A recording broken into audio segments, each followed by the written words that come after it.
Climate গোৱালপাৰাৰ লক্ষীপুৰত সংঘটিত হৈছে ৰাজ্য কপাই যোৱা ঘটনা স্বামী শিবুল ইছলামে নিজৰ পত্নী ৰহিমা খাতুনৰ সৈতে ভয়ংকৰ কাণ্ড সংঘটিত কৰাৰ অভিযোগ উত্থাপন হৈছে শিবুল ইছলামৰ এই কাণ্ডক লৈ এতিয়া ৰাজপথলৈ ওলাই আহিছে হাজাৰ হাজাৰ লোক প্ৰকৃত ঘটনা কি তাৰ সকলোৱে এতিয়া দাবী উত্থাপন কৰিছে কিয়নো ঘৰৰ কাষতে ৰহিমা খাতুনৰ মৃতদেহ ৰহস্যজনক অৱস্থাত উদ্ধাৰ হৈছিল আৰু ইয়াৰ পিছতে এতিয়া সকলোৱে সন্দেহ কৰিছে যে দুই সন্তানৰ পত্নী ৰহিমা খাতুনক হত্যা কৰি পেলাই থৈছে বুলি সকলোৱে সন্দেহ প্ৰকাশ কৰিছে যাৰ পিছতে এতিয়া সমগ্ৰ ঘটনা কেন্দ্ৰ কৰি এক উত্তপ্ত পৰিস্থিতি সৃষ্টি হোৱা দেখিবলৈ পোৱা গৈছে লৈছো এই মুহূৰ্তৰ সবিশেষ গোৱালপাৰাৰ লক্ষীপুৰত সংঘটিত হৈছে ৰাজ্য কপাই যোৱা ঘটনা গোৱালপাৰাৰ লক্ষীপুৰত এই ভয়াবহ ঘটনা সংঘটিত হৈছে ৰহিমা খাতুনৰ সৈতে ভয়ংকৰ কাণ্ড স্বামী শিবুল ইছলামে পত্নীৰ সৈতে ভয়ংকৰ কাণ্ড সংঘটিত কৰাৰ অভিযোগ উত্থাপন হৈছে ৰহিমা খাতুনৰ সৈতে এই ভয়ংকৰ কাণ্ড সংঘটিত কৰাৰ অভিযোগ উত্থাপন হৈছে শিবুল ইছলামৰ কাণ্ডক লৈ ৰাজপথলৈ ওলাই আহিছে হাজাৰ হাজাৰ লোক লক্ষীপুৰ আৰক্ষী অভিযান চলাই ইতিমধ্যে আটক কৰিছে শিবুল ইছলামক শিবুলৰ ঘৰৰ কাষতে উদ্ধাৰ হৈছিল পত্নী ৰহিমাৰ মৃতদেহ ৰহিমা খাতুনৰ মৃতদেহ উদ্ধাৰ কৰা হৈছিল শিবুল ইছলামৰ ঘৰৰ কাষত দুই সন্তানৰ মাতৃগৰাকীক হত্যা কৰি পেলাই দিয়াৰ সন্দেহ প্ৰকাশ কৰিছে এতিয়া স্থানীয় ৰাইজে লক্ষীপুৰৰ কান্তাপুৰ গাঁৱত সংঘটিত হৈছে এই চাঞ্চল্যকৰ ঘটনা সমগ্ৰ ঘটনা কেন্দ্ৰ কৰি অঞ্চলজুৰি তীব্ৰ চাঞ্চল্যৰ সৃষ্টি হৈছে ৰহিমা খাতুনৰ সৈতে সংঘটিত হৈছে ভয়াবহ ঘটনাৰ দৃশ্যাংশ দেখুৱাইছো যথেষ্ট সংখ্যক লোক ওলাই আহিছে আৰু সকলোৱে দাবী উত্থাপন কৰিছে প্ৰকৃততে কি হৈছিল ৰহিমা খাতুনৰ সৈতে সেই বিষয়ে জানিবলৈ সকলোৱে এতিয়া দাবী উত্থাপন কৰিছে কিয়নো ৰহিমা খাতুনৰ মৃতদেহ উদ্ধাৰ কৰা হৈছিল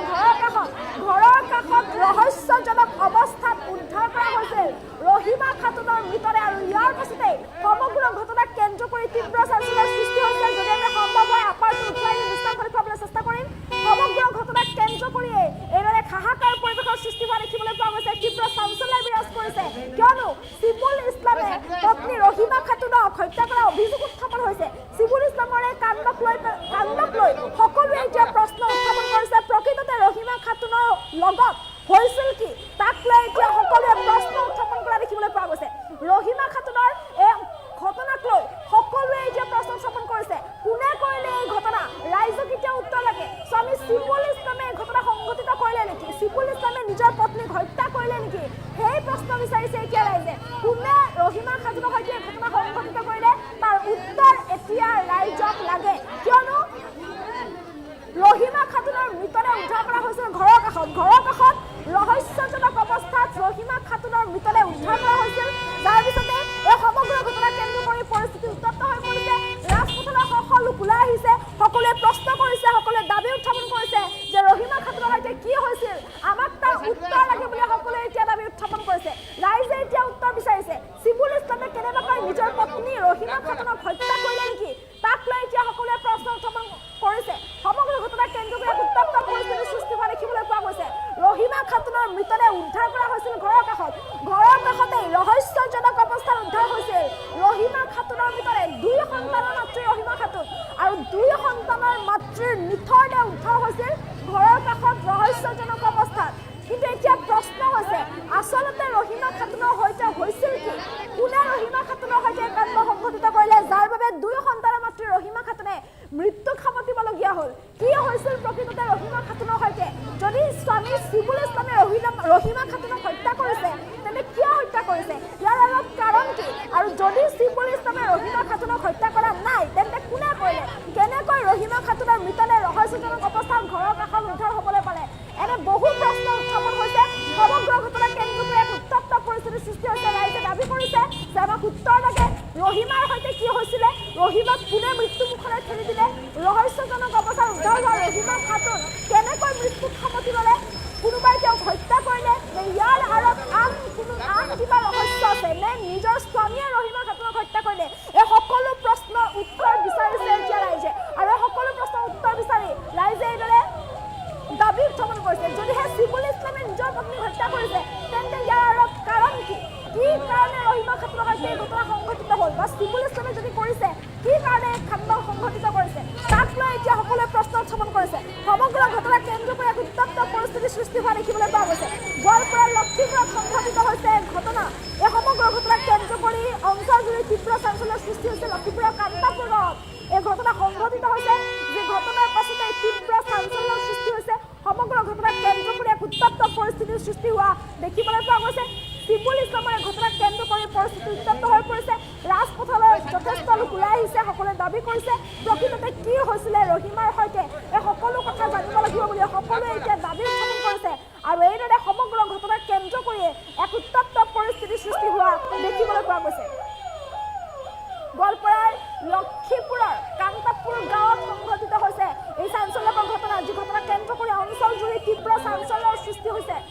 সিবুল ইছলামৰ কাণ্ডক লৈ এতিয়া সমগ্ৰ গাঁওখনতে তীব্ৰ চাঞ্চল্যই বিৰাজ কৰিছে। প্ৰকৃততে কি হৈছিলে ৰহিমা খাতুনৰ সৈতে, 2 সন্তানৰ মাতৃ ৰহিমা খাতুনৰ মৃত্যু কেনেকৈ হ'ল তাক লৈ এতিয়া সকলোৱে প্ৰশ্ন উত্থাপন কৰিছে। ৰাইজক উত্তৰ লাগে কি হৈছিল ৰহিমা খাতুনৰ সৈতে, যাৰ বাবে ৰহিমাৰ মৃত্যুক সাৱটি ল'বলগীয়া হ'ল। 2টা সন্তানৰ মাতৃ আছিল ৰহিমা, 2টা সন্তানৰ মাতৃ ৰহিমাৰ সৈতে এনে কি হৈছিল যাৰ কাৰণে আজি ৰহিমা খাতুনে মৃত্যুক সাৱটি ল'বলগীয়া হ'ল। এই সকলো প্ৰশ্নৰ উত্তৰ বিচাৰিছে এতিয়া ৰাইজে, আৰু এই উত্তৰ বিচাৰিয়ে ৰাজপথলৈ এইদৰে সকলো ওলাই আহিছে, সকলোৱে দাবী কৰিছে, সকলোৱে প্ৰশ্ন উত্থাপন কৰিছে, সকলোকে তেওঁলোকৰ প্ৰশ্নৰ উত্তৰ লাগে বুলি দাবী উত্থাপন কৰিছে। গোৱালপাৰাৰ লক্ষীপুৰত সংঘটিত হৈছে ৰাজ্য কঁপাই যোৱা ঘটনা, যি ঘটনাক কেন্দ্ৰ কৰি এইদৰে এক উত্তপ্ত পৰিস্থিতিৰ সৃষ্টি হোৱা দেখিবলৈ পোৱা গৈছে। সমগ্ৰ ঘটনাক কেন্দ্ৰ কৰি পৰিস্থিতি উত্তপ্ত হৈ পৰা দেখিবলৈ পোৱা গৈছে। ৰাজপথলৈ সকলো ওলাই আহিছে, সকলোৱে প্ৰতিবাদ সাব্যস্ত কৰিছে। সমগ্ৰ ঘটনাক কেন্দ্ৰ কৰি এইদৰে এক উত্তপ্ত পৰিস্থিতিৰ সৃষ্টি হোৱা দেখিবলৈ পোৱা গৈছে। লক্ষীপুৰ আৰক্ষীয়ে ইতিমধ্যে আটক কৰিছে স্বামী সিবুল ইছলামক। সিবুল ইছলামক আটক কৰি আৰক্ষীয়ে বৰ্তমান জেৰা অব্যাহত ৰাখিছে। প্ৰকৃততে কি হৈছে ৰহিমা খাতুনৰ লগত সেই সন্দৰ্ভত আৰক্ষীয়ে জেৰা অব্যাহত ৰাখিছে। গোৱালপাৰা লক্ষীপুৰৰ কান্তাপুৰ গাঁৱত সংঘটিত হৈছে এই চাঞ্চল্যকৰ ঘটনা, যি ঘটনাক কেন্দ্ৰ কৰি অঞ্চল জুৰি তীব্ৰ চাঞ্চল্যই বিৰাজ কৰিছে। সমগ্ৰ ঘটনাক কেন্দ্ৰ কৰি এইদৰে এক উত্তপ্ত পৰিস্থিতিৰ সৃষ্টি হোৱা দেখিবলৈ পোৱা গৈছে। লোক ৰাজপথলৈ ওলাই আহিছে, সকলোৱে দাবী কৰিছে যে ৰহিমা খাতুনৰ সৈতে কি হৈছিল সেয়া আমাক উত্তৰ লাগে বুলি এতিয়া সকলোৱে দাবী উত্থাপন কৰিছে। 2টা সন্তানৰ মাতৃ ৰহিমা খাতুনৰ সৈতে কোনে কি আৰু কিয় কৰিলে এই সকলো প্ৰশ্ন উত্তৰ লাগে। সকলোৱে সন্দেহ কৰিছে যে ৰহিমা খাতুনক হত্যা কৰি পেলাই দিয়া হৈছে বুলি সকলোৱে সন্দেহ কৰিছে, আৰু সিবুল ইছলামে এই কাণ্ড সংঘটিত কৰিছে নেকি বুলিও সকলোৰে মনত এতিয়া প্ৰশ্ন উত্থাপন হৈছে। প্ৰকৃততে সঁচাকৈয়ে সিবুল ইছলামে নিজৰ পত্নীৰ সৈতে কাণ্ড সংঘটিত কৰিলে নেকি? যদি নিজৰ পত্নীক সিবুল ইছলামে হত্যা কৰিলে কিয় কৰিলে, এই সকলো প্ৰশ্নৰ উত্তৰ বিচাৰিছে। যদি সিবুল ইছলামে কৰা নাই তেন্তে কোনে কৰিলে? যদি হত্যা নহয় তেন্তে কি হৈছিল যাৰ কাৰণে ঘৰৰ কাষত ৰহস্যজনক অৱস্থাত ৰহিমা খাতুনৰ মৃতদেহ উদ্ধাৰ হ'বলগীয়া হ'ল? আৰু বহু প্ৰশ্ন এতিয়া সকলোৰে মনত উত্থাপন হৈছে, আৰু সকলো প্ৰশ্নৰ উত্তৰ বিচাৰিছে সকলোৱে দাবী কৰিছে যে সকলো ঘটনাৰ ৰহস্য উৰ পৰিব লাগে আৰু সকলো কথা ওলাই পৰিব লাগে বুলি সকলোৱে এতিয়া দাবী উত্থাপন কৰিছে। গোৱালপাৰা লক্ষীপুৰৰ কান্তাপুৰ গাঁৱত সংঘটিত হৈছে এই চাঞ্চল্যকৰ ঘটনা, যি ঘটনাক কেন্দ্ৰ কৰি এইদৰে এক উত্তপ্ত পৰিস্থিতিৰ সৃষ্টি হোৱা দেখিবলৈ পোৱা গৈছে।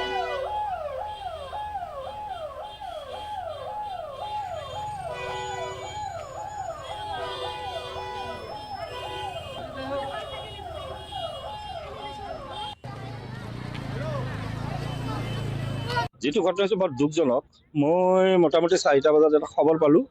আহি দেখা পালোঁ যে মানুহ ভিৰ, মানুহৰ লগতে ময়ো যে প্ৰত্যক্ষ কৰিলোঁ। প্ৰত্যক্ষ কৰাৰ পিছত অচি ছাৰক মই নিজেও ফোন কৰিছোঁ, কৰাৰ পিছত অচি ছাৰ যেতিয়া আহিলে একেলগে যাই দেখা পালোঁ যে যি ধৰণৰ ঘটনাটো ঘটছে, মানে এটা সন্দেহ হৈছে যে মানুহ কোনোবা অচিনাকি দুৰ্বৃত্ত, যিহেতু তাৰ কাপোৰেৰ যিটো আমি আচল কওঁ, আচলেৰে যিয়ে নহওক মানুহজনৰ ইতিমধ্যে মৃত্যু হৈছে। তো আমি প্ৰশাসন তথা লক্ষীপুৰ আৰক্ষী থানাৰ বিষয়ক আমি অনুৰোধ জনাওঁ, যিজন দুৰ্বৃত্তই এনে এটা ঘটনা ঘটালে তাক আইনৰ আওতাত আনি ধৰি মানে উচিত তাৰ এটা শাস্তি দিব লাগে। কাৰণ এই ঘটনাই মানে এই অঞ্চলৰ এটা মানে শোকৰ ছাঁ পেলাইছে। যিটো ঘটনা হৈছে বৰ দুখজনক। মই মোটামুটি 4টা বজাত এটা খবৰ পালোঁ, আহি দেখা পালোঁ যে মানুহ ভিৰ, মানুহৰ লগতে ময়ো যে প্ৰত্যক্ষ কৰিলোঁ। প্ৰত্যক্ষ কৰাৰ পিছত অচি ছাৰক মই নিজেও ফোন কৰিছোঁ, কৰাৰ পিছত অচি ছাৰ যেতিয়া আহিলে একেলগে যাই দেখা পালোঁ যে যি ধৰণৰ ঘটনাটো ঘটছে, মানে এটা সন্দেহ হৈছে যে মানুহ কোনোবা অচিনাকি দুৰ্বৃত্ত, যিহেতু তাৰ কাপোৰেৰ যিটো আমি আচল কওঁ, আচলেৰে যিয়ে নহওক মানুহজনৰ ইতিমধ্যে মৃত্যু হৈছে। তো আমি